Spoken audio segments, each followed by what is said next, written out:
Hola chicos, un saludo, espero se encuentren muy bien. Hoy haremos un programa de la suma de dos números, es muy sencillo, pero vamos a aplicar clases, métodos y variables estáticas para poderlo dejar lo más profesional posible.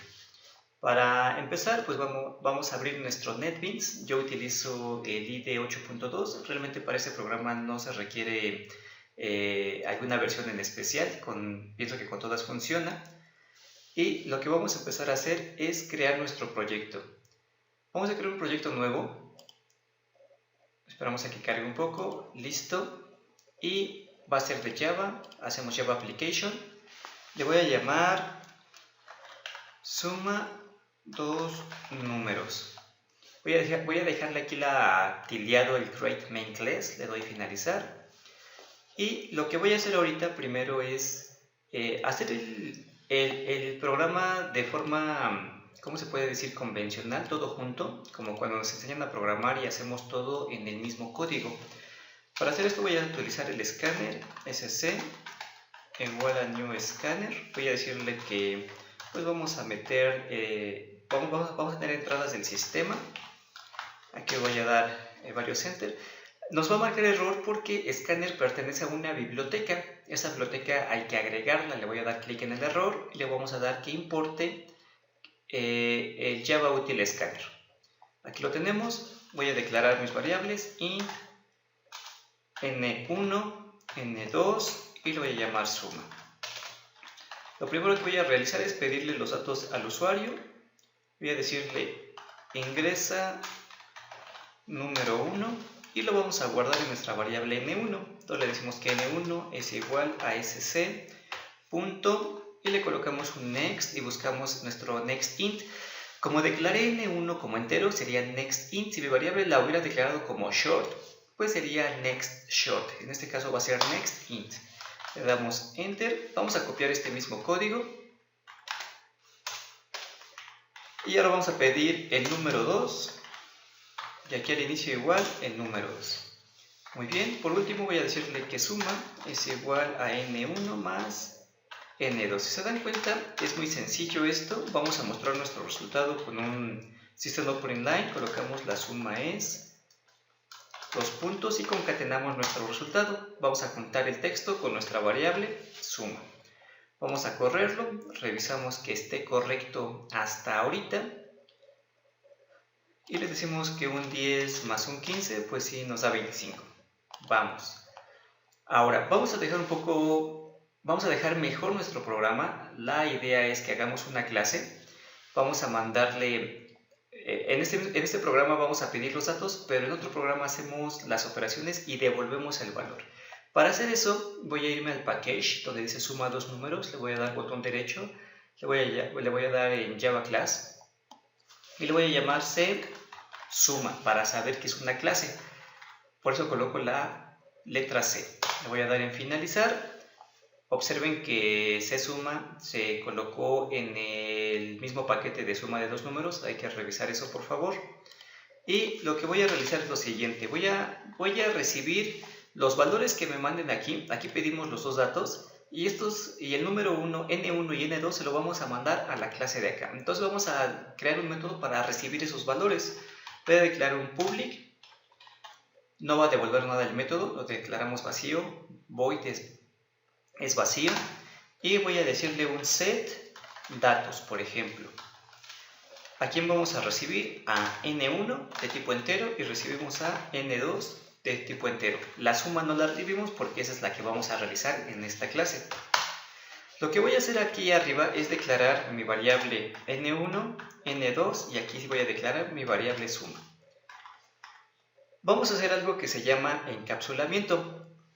Voy a decirle que this hace referencia a que esta clase a n1 de esta clase, por eso es this.n1, va a ser igual a n1 que nos mandan o que recibimos aquí del método. ¿Qué es encapsular? Voy a explicar rápidamente. Imagínense que están en un cajero. Llega el cliente, mete su tarjeta y quiere sacar 1,000 pesos de una cuenta de 10,000 que tiene. Resulta que cuando quiere sacar los 1,000, el cliente tiene acceso a la variable de los 1,000 pesos. Entonces, cuando se retiran los 1,000, él llega y modifica su variable y en lugar de colocarle 1000 le va a colocar 100. Quiere decir que le va a dar 1000 pesos el cajero, pero al final modificó su variable y nada más sacó 100. Entonces ahí puede haber problemas. Puede haber problemas que el usuario tenga acceso a las variables que él manda. Este método recibe N1. Este N1 es la que el usuario nos manda, por ejemplo, de la clase de acá. Y le estamos diciendo, mira, este N1 que tú me mandas, yo lo voy a respaldar en una variable a la que tú no tienes acceso, a una variable N1 que es mía. Entonces, regresando al ejemplo del cajero, pues la idea es que el usuario, por ejemplo, manda a sacar los 1000 pesos, pero no tiene acceso a la variable. O sea, le dice, ¿sabes qué? Saca 1000, pero yo hago las operaciones con una variable que me pertenece a mí. De hecho, para hacer eso vamos a declararla aquí como private. Y estas variables nada más son accesibles en esta clase. Si yo quiero acceder a esta variable desde aquí, no voy a poder, porque estas variables son privadas. Entonces, por eso es que encapsulamos, mandamos los datos y los respaldamos en otras variables que son iguales, pero a las que ya no tiene acceso el usuario. De hecho, vamos a hacer la suma con estas variables verdes, pero no con las negritas. Lo mismo vamos a hacer con N2, this N2 va a ser igual a N2. La variable N2 que pertenece a esta clase, por eso le decimos this, este N2 pertenece a esta clase, aquí está verdecita, va a ser igual al N2 que nos manda un usuario de no sabemos dónde, ¿no? Muy bien, ya que recibimos los dos valores, lo que voy a hacer ahora es hacer método privado. Regresando al ejemplo del cajero. El usuario manda a sacar 1000 pesos, pero él no sabe cómo se hace la resta de su cuenta y eso es correcto. El usuario nada más nos tiene que decir, oye, yo quiero sacar 1000, pero él no debe saber cómo lo estamos haciendo. Por eso estamos haciendo algo aquí. Este es método público, el usuario nos manda los datos. A este método sí tiene acceso, pero al método de la suma ya no debe tener acceso, ya no debe saber cómo lo estamos sumando, ¿ok? Entonces este método privado va a devolver un valor entero, ¿ok? Si mi suma fuera double, aquí le pusiéramos double, ¿sale? Es lo que va a devolver el método. Este método, por ejemplo, acá arriba no devuelve algo, este no devuelve nada, por eso queda como vacío, y este sí vamos a devolver un entero. Y le vamos a llamar, por ejemplo, suma. Ya no recibe nada este método, nos va a marcar error porque nos dice que le hace falta un return, ahorita lo colocamos, y le decimos que mi variable suma va a ser igual a n1 más n2. Muy bien, y por último vamos a devolver a mi variable suma. Si se dan cuenta, suma hace las operaciones pero con las variables verdes a las que ya no tiene acceso el usuario. Quiere decir que estamos correctos. Por último, vamos a crear un método público al cual el usuario tenga acceso al resultado. Por ejemplo, vamos a crear un método público de tipo que devuelva un entero y para saber que devuelve un valor, vamos a colocarle un get y le llamamos suma, get suma. ¿Cómo accedemos a esta variable si mi método es privado? Pues realmente no vamos a acceder a la variable, lo que vamos a hacer es devolver el método completo. Vamos a dejarlo aquí como un return y le colocamos suma. Con esto, el usuario tiene acceso al método público, pero va a devolver lo que devuelva al mismo tiempo suma. Suma devuelve un entero, que es la variable suma. Por eso es que devolvemos todo el método, no devolvemos la variable, porque si no, puede modificar el valor de la variable suma, y es lo que no queremos. Muy bien, no se confundan, suma aquí es método, como aquí, y aquí es variable. Muy bien. Este sería nuestra clase de nuestro método sumar. Ahora vamos a modificar nuestro código principal para dejar guapo este código. Muy bien, ¿qué es lo que vamos a hacer? Aquí pedimos los datos, hasta aquí vamos bien, pero la suma ya no la hacemos aquí. Entonces esta variable pues ya no la vamos a utilizar. Y esta variable de suma que teníamos para mostrarla tampoco la vamos a utilizar. Dejamos int n1, n2, hasta aquí correcto, ingresa el número 1, lo guardamos, ingresa el número 2, lo guardamos. Ahora, ¿cómo le mandamos estos dos números a mi clase? Pues necesito algo que se llaman objetos. Un objeto es una variable del tipo de mi clase y mi clase se llama csuma. Entonces voy a declarar una variable de tipo csuma y lo voy a llamar objeto igual a csuma. ¿Sale? Vamos a ver, vamos a quitarle este. Déjenme checar aquí rápido. Csuma objeto, es que aquí me falta el new, perdón. New csuma y le colocamos los paréntesis, perfecto. Y le decimos aquí abajo, ya que pedimos los dos datos, le decimos objeto punto y aquí le mandamos los datos. ¿Se acuerdan que setDatos es quien recibe N1 y N2? Aquí lo tenemos. Este método recibe N1 y N2 y los encapsula. Entonces vamos a mandárselo a ese método, objeto punto setDatos.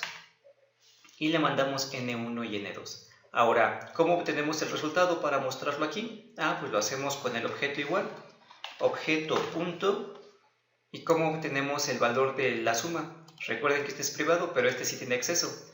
Este método getSuma manda a llamar al método que hace la suma también. Entonces vamos a llamar a getSuma. Entonces hacemos aquí objeto punto getSuma. Y listo. ¿Se dan cuenta? Es lo mismo. Bueno, cambiamos el código, pero debe hacer lo mismo. Vamos a ver que funcione. Vamos a hacer un run file. Y metemos un 10 y un 15 y nos da un 25. Seguimos teniendo el mismo resultado, pero ya nuestro código como que empieza a verse más profesional.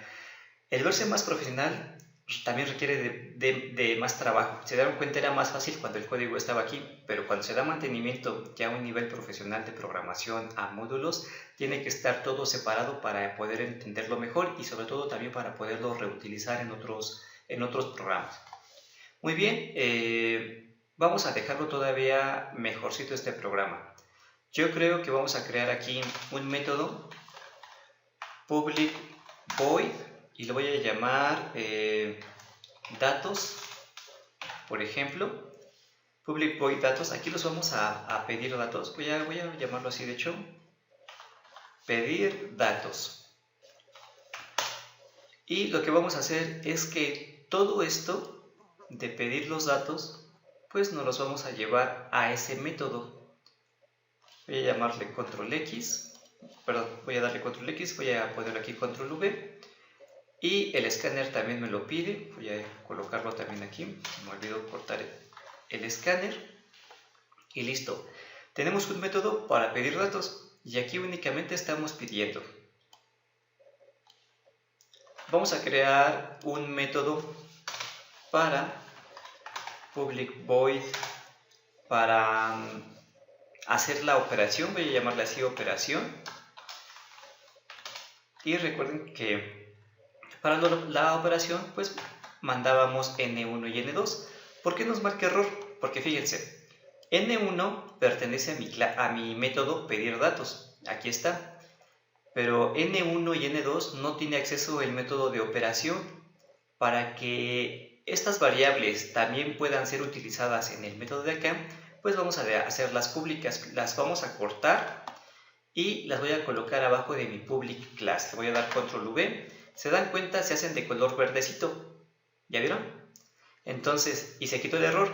Cuando se hacen de color verde quiere decir que toda esta clase tiene acceso a estas dos variables.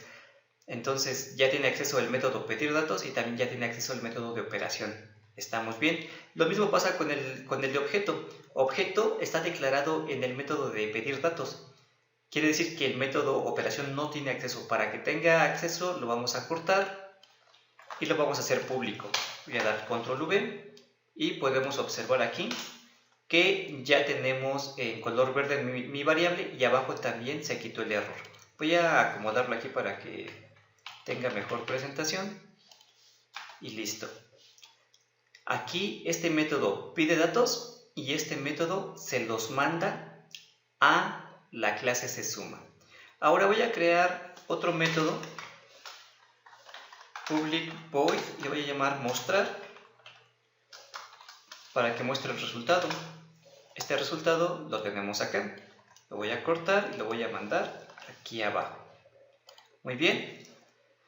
Vamos a ver que todo funcione. Bueno, de hecho nuestra clase principal, que es esta, se quedó completamente vacía. Lo que vamos a hacer es, voy a mandar llamar, de hecho aquí vamos a poner en práctica nuestras variables estáticas. Voy a mandar llamar a mi método primero de pedir datos. Nada más que esta debe ir mayúscula. Pedir datos, mandamos a llamar al método y aquí está. Vamos a ver qué error nos está marcando. Fíjense, dice que este método pedir datos no es un método estático en el contexto. ¿A qué se refiere esto? Fíjense que antes, cuando no marcaba ese tipo de errores y declarabas el método para mandarlo a llamar, resulta que pedías N1 y N2 y cuando se lo mandabas a la clase de acá llegaban con valores vacíos. Aquí pedías el 10 y el 15, por ejemplo, N1 y N2, y cuando llegaban aquí, llegaban con valor 0. Y tú decías, ¿pero qué es lo que está pasando? Lo que pasa es que las variables no eran estáticas. ¿A qué se refiere eso? Recuerden que una variable estática lo que hace es no pierde el valor. Le asignamos un espacio en la memoria a la variable para que no pierda el valor. Si no la declaraba estática, cuando la mandaba a otras clases o a otros métodos, se perdía este valor, ¿sale? Entonces aquí nos dice, oye, ¿sabes qué? Pedir datos está en un método y este método luego se lo manda al de operación. Entonces es una mandadera de variables por todos lados y dice, ¿sabes qué? Para que no pierdan el valor, mejor vas a declararlo como estático. Y lo vamos a declarar aquí, estático. Si se dan cuenta, ya se quita nuestro error de aquí. De hecho, nuestro error ahora es abajo y nos va a decir lo mismo. Las variables N1 y N2 no son estáticas. Recuerden que una variable estática puede cambiar su valor, pero no lo va a perder, ¿sale? Entonces, para quitar este error, vamos a decirle que mi variable static, N1 y N2, tampoco pierdan los valores para que cuando los mandemos a la clase de acá, no lleguen vacíos. Muy bien. Ya que pedimos datos, el siguiente sería pues que haga la operación y probablemente pues nos marque el mismo error, que nos diga que el método no es estático, porque como lo mandamos llamar de la clase de csuma, pues nos vamos a meter en problemas si no lo declaramos como estático. Lo mismo va a pasar con el objeto. El objeto hay que declararlo también de tipo estático y se quita nuestro problema de acá. Y lo mismo va a aparecer cuando mandemos a llamar a nuestro método mostrar para que nos muestre el resultado. Nos va a decir que tampoco es estático el método, lo declaramos estático para que le asigne un espacio en memoria y no pierda los valores. Si se dan cuenta, nuestra clase principal es esta. Ya quedó bien pequeña mi clase principal y tenemos varios métodos que hacen varias operaciones. Digamos que esta es una forma mejor de trabajar. Nos cuesta más trabajo programar así, pero a la larga es mucho más sencillo resolver problemas, darle mantenimiento y sobre todo también hacer documentación para que cuando otro programador venga sepa lo que estamos haciendo. Muy bien, vamos a ver que funcione. Le vamos a dar run file. Voy a dar número 1, 10 y 15 y nos sigue dando 25. ¿Se dan cuenta? El usuario no sabe qué está pasando tras bambalinas. Aquí no sabe si hicimos métodos, si hicimos clases, pero esa es la forma correcta de poderlo trabajar. Muy bien. Ok, chicos, pues ya no vamos a hacer más largo el video para que lo puedan hacer ustedes. Les agradezco mucho su atención. Cualquier duda o comentario, quedo a sus órdenes.